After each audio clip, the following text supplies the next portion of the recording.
Growing up as a pastor's kid was very difficult for me. I always felt this constant pressure to live up to those standards, but deep down I kind of never felt like I would. That just brought constant fear that if I messed up, I was gonna go to hell. I remember one night something just snapped in my head and I was convinced I was the most worthless waste of life on earth and I didn't deserve to live. I went into the medicine cabinet and took a bunch of medication without a worry as to what would happen.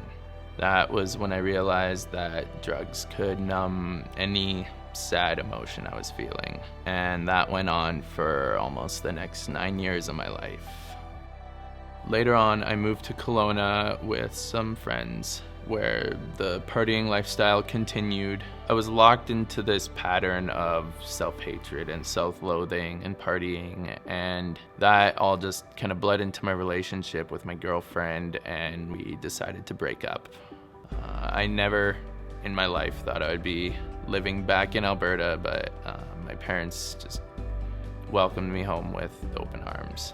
After I moved back, I thought I could work myself into feeling happy again. So I stopped drinking as much.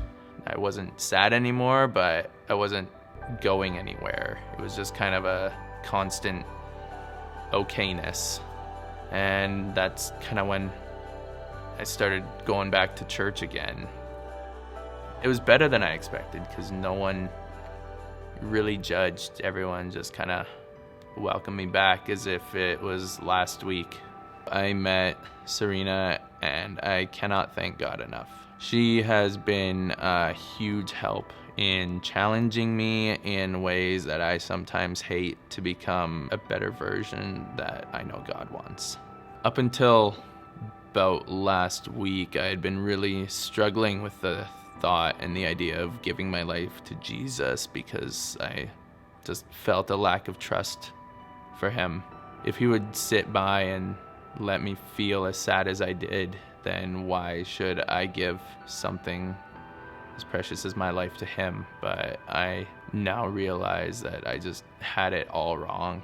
My idea of God wasn't like who God was, it was what religion turned God into.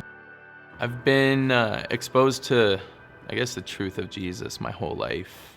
Through my parents, they've just always shown me grace and compassion.